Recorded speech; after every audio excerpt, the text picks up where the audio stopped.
Welcome back to Football Tactics Zone, your daily destination for the biggest football news, drama, and updates from around the world. Today, we've got a packed lineup. Cristiano Ronaldo leading Portugal to victory, Mbappé setting new records, England running riot, Haaland delivering a monster performance, Indonesia's heartbreak in the U23 qualifiers, Barcelona's stadium delay, big managerial shakeups, transfer drama, and much more. So, let's dive straight into the action. Cristiano Ronaldo continues to prove he's still the man for Portugal. Playing at the Puskás Arena in Budapest, Portugal edged out hosts Hungary with a dramatic 3-2 win in their World Cup 2026 qualifier. The goals came from Bernardo Silva in the 36th minute, Ronaldo in the 58th, and Joselu in the 86th. This victory gives Portugal their second win in Group F and keeps them on track for a strong qualification campaign. Over in Paris, France faced a tricky test against Iceland. It was a match filled with tension, but Les Bleus pulled off a 2-1 victory at the Parc des Princes. Kylian Mbappé opened the scoring just before halftime, and Bradley Barcola doubled the lead in the 62nd minute. Iceland fought back, but France held firm. That one puts France top of Group D with 6 points from 2 games, proving once again they're one of the top contenders heading into the World Cup. England were in ruthless form against Serbia in their Group K qualifier, smashing them 5-0 at Harry. Kane scored in the 33rd minute. Noni Madueke added another just 2 minutes later. Ezri Konsa struck in the 52nd.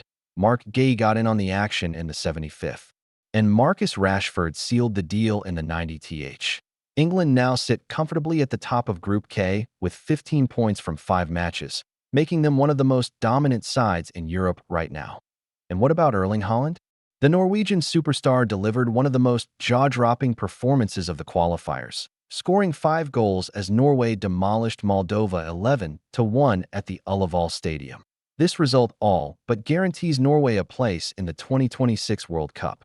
Haaland now has 45 goals in just 42 starts for his national team, including 14 in his last 10 appearances. Simply unstoppable. Elsewhere in the qualifiers, Armenia edged Ireland 2-1. Azerbaijan held Ukraine to a 1-1 draw. Cyprus and Romania played out a 2-2 thriller. Bosnia fell 1-2 to Austria. Albania narrowly beat Latvia 1-0 with his goal against Hungary. Cristiano Ronaldo has now tied Carlos Ruiz as the all-time top scorer in World Cup qualifying history with 39 goals. Another record in sight for CR7, who just refuses to slow down. Mbappé also entered the record books. His goal against Iceland took him to 52 goals for France, surpassing Thierry Henry. His next target? Catching Olivier Giroud to become France's all-time top scorer. On the other side of the world, heartbreak for Indonesia's U23 team. They lost 1-0 to South Korea in the Asian Cup U23 qualifiers, with Duyun Hwang scoring the only goal early in the match. That result sends South Korea through as Group C winners, while Indonesia miss out on a spot at the U23 Asian Cup in 2026. Big managerial shakeup in England. Nottingham Forest have sacked Nuno Espirito Santo and are set to appoint Ange Postecoglou, formerly of Tottenham, within the next 24 hours. Forest wasted no time moving for Ange once Nuno was dismissed. Sevilla have completed 2 major signings, introducing Alexis Sanchez and Cesar Azpilicueta to their fans. Sanchez will wear the number 10 shirt, while Azpilicueta takes number 3. 2 experienced additions for Sevilla's squad. Barcelona fans will have to wait a bit longer for the return to Camp Nou. The club confirmed that their La Liga match against Valencia on September 15th will not be played at the renovated Spotify Camp Nou. Instead, the match will take place at the Johan Cruyff Stadium, usually home to the women's team, and Barcelona beat out Liverpool. Fans are in for a treat this weekend. The Reds will debut their new third kit, designed with a retro vibe that pays tribute to an iconic era in club history. Adidas even brought back the old trefoil logo, making its return after 34 years. Zinedine Zidane could soon be back in management.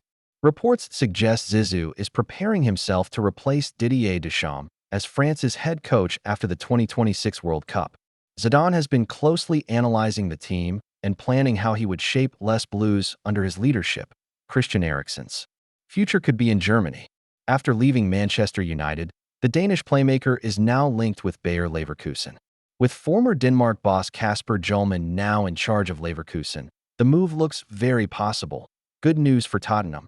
Radu Dragusin is finally back in training after 8 months out injured. While he's not ready for Premier League intensity yet, this is a big step in his recovery. Sandro Tonali reflected on his move from AC Milan to Newcastle, saying the Premier League has massively improved him as a player. Despite his gambling ban setback, Tonali has bounced back and is now a key figure for Newcastle. New signing Brian Bew says he's only getting started at Manchester United. The striker has already scored twice in his first 4 games, but insists he hasn't reached his peak yet.